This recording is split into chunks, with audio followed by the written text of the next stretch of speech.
ناظرین کرام السلام علیکم، ہمارے چینل پر آپ کا استقبال ہے۔ یہ روشن راستے سیریز نمبر 5 میں رمضان المبارک کے مقدس مہینے میں ہم آج ایک حدیث پیش کر رہے ہیں جس میں اسلام، ایمان، احسان اور قیامت کے بارے میں بتلایا گیا ہے۔ یہ موضوع انتہائی اہم اور قدر و منزلت کا حامل ہے کیونکہ مسلمان کی زندگی کا دار و مدار اسی پر ہے، اور یہ ایک عام مسلمان کی زندگی کا وہ سانچہ، وہ ڈائی ہے جو اللہ کی ہدایت کے مطابق بنا ہے، اور ایک ایسی پسندیدہ طرز زندگی کو سوال و جواب کی شکل میں کہنے یا بلٹ پوائنٹس میں دیا گیا ہے جن کے بارے میں جاننا ہر مسلمان کی چاہ ہوتی ہے۔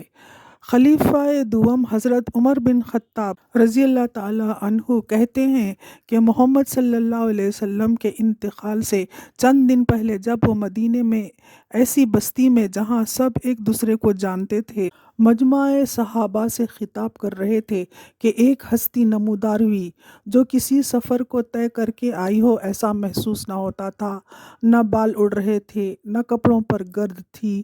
وہ سیاہ بالوں والا شخص نہایت ہی شاندار سفید کپڑوں میں ملبوس رعب دار شخصیت کا حامل شخص محمد صلی اللہ علیہ وسلم کے پاس جا کر ان کے سامنے گھٹنوں سے گھٹنے ملا کر بے تکلفانہ انداز میں بیٹھ گیا اور پوچھنے لگا، اے محمد صلی اللہ علیہ وسلم، بتائیے کہ اسلام کیا ہے؟ آپ نے کہا، اسلام کے ماننے والے اس بات کی شہادت دیں، گواہی دیں، وٹنس ہوں کہ سوائے اللہ کی کوئی ذات بھی عبادت کے لائق نہیں، اور محمد صلی اللہ علیہ وسلم اس کے رسول ہیں۔ ہر مسلمان پر نماز و رمضان کے روزے فرض ہیں، اور جو مالی طور پر مستحکم ہو، فائنینشلی ساؤنڈ ہو، ان کے لیے زکوٰۃ دینا اور حج کرنا فرض ہے۔ اس پر اس شخص نے کہا، آپ نے سچ کہا۔ اس پر حضرت عمر رضی اللہ تعالیٰ عنہ کو تعجب ہوا کہ یہ شخص خود ہی سوال کرتا ہے اور خود ہی تصدیق بھی۔ اس کے بعد اس شخص نے پوچھا، آپ مجھے بتلائیے ایمان کیا ہے؟ آپ نے جواب دیا، ایمان یہ ہے کہ تم اللہ کو، اس کے فرشتوں کو، اس کے رسولوں کو، اس کی کتابوں کو حق جانو، قیامت اور روز جزا کو حق مانو، ہر خیر و شر اور تقدیر کو حق جانو اور مانو۔ پھر اس شخص نے تصدیق کی اور کہا، آپ نے سچ کہا۔ پھر اس شخص نے اگلا سوال پوچھا، بتلائیے احسان کیا ہے؟ آپ نے فرمایا، احسان یہ ہے کہ انسان اللہ کی عبادت اس طرح کرے کہ وہ اللہ کو دیکھ رہا ہے، اگرچہ کہ وہ نہیں دیکھتا تو وہ تجھے دیکھ رہا ہے۔ تب اس شخص نے تصدیق کی اور کہا، سچ ہے۔ اس حدیث میں آگے بڑھنے سے پہلے ہم یہاں ذرا رک کر جائزہ لیتے ہیں کہ احسان کو ہم سمجھتے ہیں کہ نہیں۔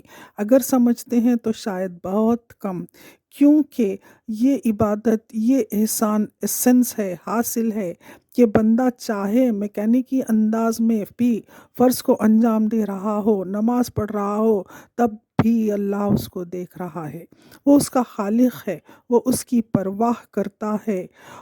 بندہ چاہے تو یہ رابطہ مضبوط ہو جائے کہ وہ جب اپنے آپ کو نماز میں پیش کرے تو خوب اللہ سے اپنے دل کی بات کرے اور دنیا کے کاموں کی طرف لوٹ جائے۔ یہ نماز کا اٹیچمنٹ، پھر دنیا کے لیے ڈیٹیچمنٹ، ایک ایسا خوبصورت احسان ہے اللہ کا جس کو بندہ جان جائے تو اللہ کے اس احسان کی دلکشی بڑھتی ہی چلی جائے۔ چلیے پھر حدیث کی طرف لوٹتے ہیں۔ پھر اس شخص نے کہا، مجھے قیامت کے بارے میں بتلائیے۔ تو آپ نے کہا، جس سے سوال کیا جا رہا ہے وہ اس کو سوال کرنے والے سے زیادہ نہیں جانتا۔ تو اس شخص نے کہا، تو پھر کچھ نشانیاں ہی بتائیے۔ تو آپ نے فرمایا کہ لونڈی اپنے مالک یا مالکہ کو جنم دے گی، اور دوسری نشانی یہ کہ عرب کے وہ بدو جن کے پیر میں جوتی ہے نہ تن پر کپڑا، جو مویشی چراتے ہیں اور وہ بڑی بڑی عمارتیں بنائیں گے اور ایک دوسرے سے بازی لے جائیں گے۔ وہ شخص کچھ دیر اور ٹھہرا چلا گیا۔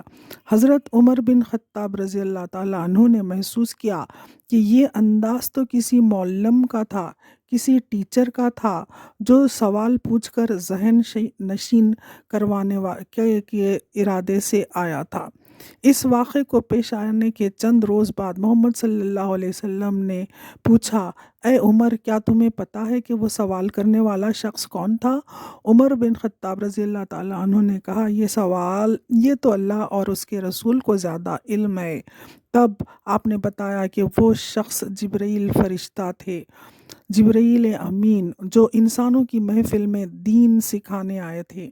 آج ہم 1450 سال بعد بھی اس حدیث میں اس اسلام کی آئیڈینٹی شناخت کو دیکھتے ہیں جو حضرت آدم سے ہوتا، تمام نبیوں سے ہوتا، پیغمبروں سے ہوتا، دین کامل بن کر محمد صلی اللہ علیہ وسلم کو ملا۔ آج ہم اس دین کی حیت، لکس، اپیرنس دیکھتے ہیں، جامعیت، کمپریہنسونیس دیکھتے ہیں، جو آج بھی کانکریٹ ہے اور سالیڈیرٹی رکھے ہوئے ہے۔ اور ہم روز یہ دعا پڑھتے ہیں، رضیت باللہ ربا وبالاسلام دینا وبمحمد نبیا۔